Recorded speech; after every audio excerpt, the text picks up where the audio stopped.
nothing like a piece of homemade pie. No matter if you're laughing, no matter if you cry, made with love and care. Go ahead, take another piece if you dare. Oh me, oh my, say hi to Miss American Pie. Hi, welcome to Stay Calm and Bake Pie. I'm Beth Howard, and I'm the author of this cookbook, Ms. American Pie. And this is episode 6 of our pie lesson series here in Southeast Iowa on a farm called Camp Dough. Well, it's actually Camp Doug, but I call it Camp Dough. And we're making gluten-free pie today. I've had a lot of requests asking, hey, do you make gluten-free pie crust? And the answer is not very often. I had a little bit of a hard time rounding up the gluten-free flour. Places are sold out of it. I had mentioned it to a friend who lives nearby, and she's gluten intolerant. So I'd asked her if she had any on hand, and the next morning I woke up and got a text message from her, and it said, check your mailbox. So I went out there, and there was a dozen fresh eggs from her chickens and a brand new bag of gluten-free flour. So I'm making today's pie for her. Now it's still early in the season, but we have some rhubarb growing in our garden, and I picked the very first bit of it so that I could make this pie. But we don't have enough, so I'm gonna stretch it and do a strawberry rhubarb. And I also happen to know from running my Pitchfork pie stand, that was like the #1 bestseller, and we didn't have it very often because the rhubarb was hard to find. But I don't know, people say that rhubarb grows like a weed, and for whatever reason I could never seem to get enough of it. But today it's just the beginning of rhubarb season, and we get to start off with that and a gluten-free crust. And the special part of this is that I'm making it for somebody else, and that makes me feel really good today. I just want to show you the recipe. 3 cups flour, 1 cup butter, 2 eggs, ice water. It calls for something called xanthan gum, and it's a thickener, stabilizer. It helps give the dough some elasticity, which the gluten, I guess, provides, but because we don't have the gluten, they have this other substitute. Well, I don't have any of that, so we're just going to make it without. The missing ingredient there, of course, is the xanthan gum. But anyway, just wanted to show you my fancy recipe that I'm using. Okay, we start off with 3 cups of all-purpose flour. It's gonna take almost the whole bag. This stuff is not cheap either. This is doubling a recipe. We're gonna do a double crust pie instead of a single crust. So we're gonna do 3 cups of flour and 1 cup of butter and 2 eggs. We're gonna add a little ice water. And I don't think that this one you have to worry so much about like not kneading it, but I think with any kind of pie dough, you wanna work fast. You wanna get your hands in and you wanna get out. So we're gonna do what we do with the regular pie crust, and that is just break up those pieces of butter, kind of just smush them together with your thumbs. By the way, I read the ingredients of this gluten-free flour, and it's like made from beans. I don't know what else. I think it might have some rice flour in it too, but it's just, it's good that there's a solution, right? So you can still have pie even if you can't have the gluten. Break those pieces of butter up and maybe leave them about the size of almonds. I think peas are a little small, and you know, every gluten-free pie recipe, please, almost every pie recipe period tells you to use your food processor. I do not own a food processor, and I hope never to own one. I don't believe in them. I think that it's so important to work with your hands and have this tactile experience. I think that's part of baking, of being in the kitchen, of making something, just, you know, putting your own touch into it and feeling it. So now I'm gonna break a couple of eggs. Let's see, shall we pick the cute speckled ones? And maybe a green one? All right, here we go. And I always like to break my eggs into a separate bowl first in case of a rotten one. And that may never have happened to you from buying store-bought eggs, but it's happened to me with farm eggs, unfortunately, a couple of times. And I'm gonna beat this just a little bit first before I mix them in there. Okay, I finger spatula, works every time. And then I'm gonna add just a little bit of ice water. The same old trusty little pitcher I use in all my other pie crusts. Just a couple of tablespoons, and I'm not measuring. And I'm gonna use a fork just because of that egg. I just kind of want to see how that mixes in. Okay, now I'm gonna use my hands because that just feels like the right thing to do. I want to be able to, I don't want to put too much moisture in there. I want to be able to feel what's happening. So I'm just going to go ahead and use my hands. Just drizzle the water in like we do with the other pie crust.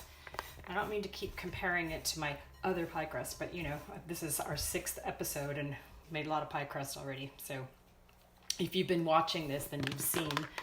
But just again, I'm going to just drizzle until it has enough moisture to hold it together. I was also, when I was doing some research for this recipe, I was reading the comments section on Bob's Red Mill, and some people were complaining about the pie dough recipe, and the same thing I see in my pie classes all the time, that the trouble people have is that they don't use enough water to hold their crust together, or in some cases, with these gluten-free recipes, a lot of them use milk. And I found a recipe that also called for sour cream as a way to keep the dough moist. I think that sounds really interesting, and people said it tastes really good. Okay, so you can see it's holding together on its own. It's a different color than what I'm used to. It doesn't matter. We're being open-minded to something new today. Okay, my hands are a mess. I'm gonna go wipe those off, but you know how I always use my little flour mittens, I call them, to be able to work with dough that's super sticky? I'm going to just use the gluten-free flour like it's regular flour. And then I'm going to form it into the disc, just like I would for any normal pie. And there you have it, disc number 1. Let me just pause here for a moment to take care of my hands. Just like when I say when we're rolling pie dough and it gets all sticky on the counter, you have to stop and fix your problems. So I'm gonna take care of my hands, and I'll be right back to finish the second one. Okay, look at that, clean hands. Oh, I feel so much better. All right, I'm gonna coat my clean hands with some gluten-free flour, and I'm going to reach back in and grab that second disc, or the second ball, and form it into a disc. You see how I kind of wrap my fingers around? And we want the edges nice and smooth so when we go to roll it. Now, this feels a little bit warm, and I'm going to go ahead and refrigerate this for a little bit. I have lots of work to do anyway. I have to clean my strawberries still. I have to clean my rhubarb. So I have plenty of time to let this dough chill for a little bit. So I am going to refrigerate my 2 discs of dough in probably maybe 30 minutes. First thing I'm going to do is rinse my strawberries. And I'm not just going to rinse them. I'm going to actually soak them, because strawberries grow in sandy soil. So you really kind of want to give those a good soak, and not just simply rinsing them in the colander. So I'm gonna soak those first. And then I have all this rhubarb picked straight out of the garden. So I'm just gonna cut the leaves off, get rid of those, and then I'll rinse it. It's just kind of like, it's kind of like celery. That's the consistency of it. I don't know what to do with these. I might have to Google that and see what you can do with rhubarb greens. I think that they are poisonous to goats. We're gonna hopefully get at least 2 or 3 cups out of this. I'm just gonna drain those in my colander. And then I'm just gonna show you quickly how to hull a strawberry. Not that it's, rocket science, but I don't like to waste a lot. So I see some people just chop off the whole top half, and you waste so much fruit. So I go in vertically and spin the strawberry around my knife and pull that whole pith thing out. So you see I've hollowed it out without losing too much of the fruit. And then I'm gonna cut it up into quarters, some nice good chunks, and just let those fall right into the bowl.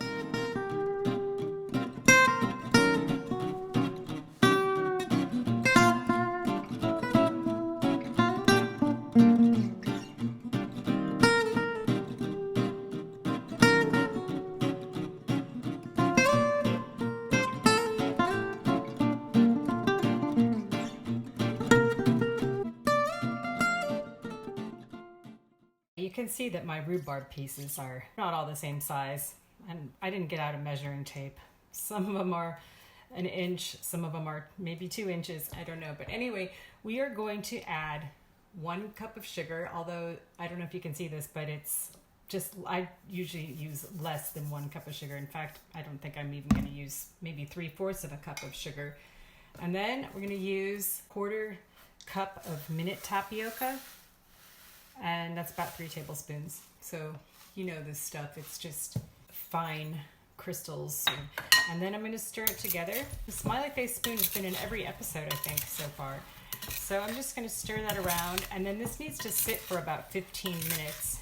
I'm going to go roll my pie dough while this is activating, and that ought to be enough for that 9-inch pie. And I did not measure, but I would say approximately you want 6 to 8 cups of fruit per pie. I'm not going by weight, I'm going by volume in this case, but that should be plenty for a nice big juicy pie.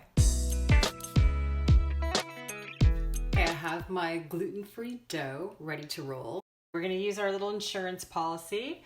Now, sometimes this is easier to roll on wax paper, and then you can just pick up the wax paper to lift it into the dish, because this, you have to manage your expectations with this one. It's not going to roll the same as a regular pie crust. Okay, so I put flour below and above, and when I say flour, I mean the gluten-free flour. And then I will roll it just as I would any other pie dough. And I'm not going to be hard on myself. I'm not going to expect it to look perfect. See all that butter in there? That's a good thing. All right, so far so good. It's rolling smoothly. You know, so don't speak too soon. Here's a big glob of something. And if it gets sticky, you just sprinkle a little bit more flour on it. Just keep pushing it out from the middle. Long strokes. Try to get it kind of thin. You might not be able to get it as thin as you would with a regular dough. I haven't made this too many times, and the times that I have made it, I've had to actually piece it together into the pie dish. But again, I'm not going to be hard on myself. I'm not going to have high expectations. And I am going to see if this lifts off, and it doesn't. It just starts to pull apart right away. It's sort of crumbly, so it's not going to come off in one piece. I'm going to do what I do with my other pie. Sprinkle some flour on the edge just to make sure it's not sticking. But I'm not going to try to pick it up and roll it into the dish. I'll show you what I'm going to do in a second here. You can tell I'm a risk taker when I make this stuff on camera and not caring if it turns out perfectly. Okay, see this mat that I'm rolling on? I'm going to take that mat, lift it up, put my pie dish underneath it, and then let that go right into the dish. And if it's sticking, I'm going to use my scraper to help it off. Yeah, this isn't going to work out so well, but we don't care because it's the bottom crust. And for the top crust, I have an idea. I'll probably cut out some shapes on the top and then lay them on, make it sort of artistic and embrace it. Okay, I'm going to embrace the imperfection. Okay, so now I have this ravaged thing, as you can see, and you know what? To be honest, I was expecting it to be worse than this. I was expecting to only be able to just press it into the dish. There is one brand of gluten-free flour that my friend uses, Pam's Artisan, I don't know, something like that. I'll find the link and post it for you. But she said that's the one that actually rolls out the best. Okay, I'm not gonna sweat it, guys. I don't care. It's just pie. I'm gonna sprinkle some of that in there so that I can press it in there easily without it making matters worse. That works for me. Seriously, don't worry about it. This is the bottom crust. It's gonna be a gorgeous pie. That I can guarantee. Okay, this is my filling that I'm gonna go ahead and pour in there. I didn't measure, but I'm trusting that it'll be enough to fill this dish. Looks pretty good. I can usually tell just by the bowl. You see, no one is going to even care what it looks like. The main thing is it's going to taste good. All right, so that's the bottom. I'm not going to bother trimming it because who knows what the top crust is going to turn out like. So I'm just going to leave all of that extra stuff hanging off the edge for now. Get rid of my recipe. Don't really need that anymore. Okay, let's see if I can get this mat cleaned off. You know, just I'm always preaching having a clean workspace, and this tool is so great for that. You just get all that gunk off, and it makes your life a lot easier when you go to roll the next piece of dough out. So again, we will sprinkle flour underneath. Actually, I would have kind of swiped that around with my hand and then a little bit on top. Okay, here we go again. Just keep changing your directions. Just keep pulling it and pushing it, coaxing it into a round shape. Go all the way off the edges. This may actually, don't speak too soon. Okay, I'm not going to jinx it, but this is looking pretty smooth and not quite so sticky. I wonder if it's possible. I'm just going to try it because you know I like to live dangerously. I am going to try to do this as a full flat crust. So I'm going to do that thing I did before, take my mat. Oh, look, it's actually sort of coming off without sticking. Oh yeah, that's what I said. Don't speak too soon. You see how I didn't get it centered, but I'm going to leave well enough alone because I think I did a pretty good job so far. Yes, I would call that a good job. I'm going to take my scissors this time and trim, because if I start yanking at it, pulling at it, I'll probably tear the dough and make an even bigger mess out of it. So you see I have these nice big scraps. I can cut and paste that over here on the other side, but it may not even really need too much. So, you know, and when this stuff bakes, it softens in the oven, so you don't really even notice the cracks in the end. I'm going to take the bottom crust and the top crust and I'm going to roll it together. And this is a little bit softer than my regular pie dough, so I'm just going to be really careful with it. Just using my fingertips, and I want to get all this gunk off from below the edge. If it gets sticky, dip your hands in the flour just to be able to work with it a little bit easier. Look, that is not too bad considering. I'm going to go find some cookie cutters and put some little decorations on top. Okay, check this out. See that? That is a goat, my friends. And guess what? My friend Christina, who I'm making this pie for, she has goats. Last I heard, she has 17 goats, I think. They're long hair, and she shears her goats. They're like long, super long hair, super soft wool, and she spins the yarn, the wool, and then she makes stuff. Okay, let's try this again. I stuck my goat in the flour. Carefully push that out. You can do this freeform too. You can do all kinds of art on top of your pie. Look at that goat. There's going to be goats running all over the top of this pie. That's how we salvage a pie that maybe has a bunch of cracks on the top.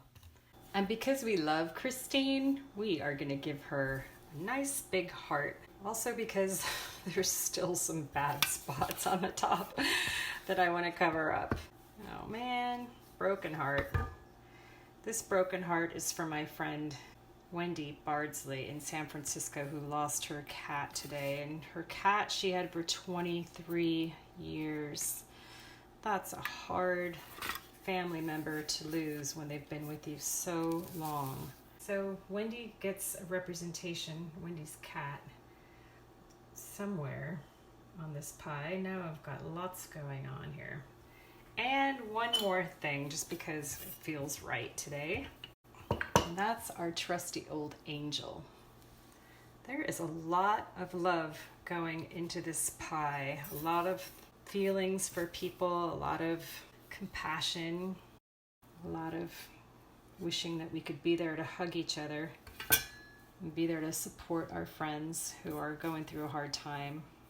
My friend Janice lost her brother to COVID-19. So many angels. What do you think so far? It's a piece of art. Okay, I'm going to do a little bit of crimping just because I always like to do that and get my, tell you what, I'll get my mess out of the way. Okay, the crimping. I like to dip my fingers so they don't stick to the dough, and I do a clothespin and a forefinger, and just the tip rocks in. And I'm going to be real careful. This dough is very tender, but it's very pliable, but it's just really soft. And it doesn't take much effort at all, but it's gonna look pretty. See, so I just rock that fingertip in between these two fingers. Notice how I move the dish, and I'm not doing that just because I'm doing it for the camera. This is how I always do it. I move the dish instead of my body because you don't want to get yourself all contorted. This is an adventure in pie making, gluten-free. Strawberry rhubarb with rhubarb from our brand new crop out of the garden with love, goats, and angels.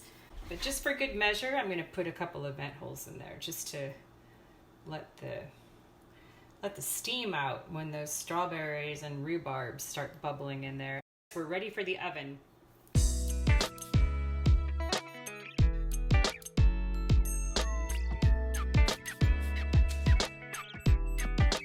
Looking good, but I want to see that filling thicken and bubble a little bit more. It's starting to ooze out, which is great, but it just needs to be thicker, so it's not quite done yet.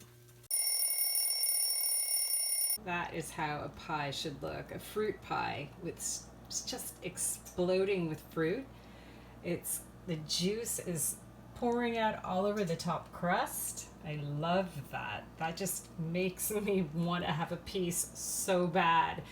Except that I'm giving this pie away to my friend Christina, and I have to say that the fact that she's going to enjoy it so much makes me just as happy as if I had a piece myself. What can you do to go the extra mile to cheer up your world and make everyone smile? These little things go a long, long way, so let's make a little something good to eat today. There's nothing like a piece of homemade pie. No matter if you're laughing, no matter if you cry, made with love and care. Go ahead, take another piece if you dare. It's not all science and math, oh yeah, it's not as easy as taking a bath. Here's your guru, here is your guide. Come on over to Beth's house and step inside. All it takes is fruit and some flour. It's pretty quick, it'll take you about an hour. A pinch of this and a shake of that. You made a masterpiece of nothing flat. Oh, give yourself a chance to fall in love with all American homemade pie.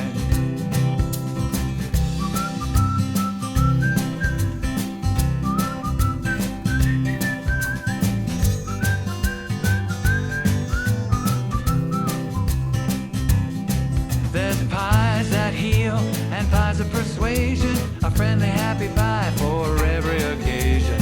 Pies for the lonely, pies for romance, pies that make you wanna holler, get up and dance.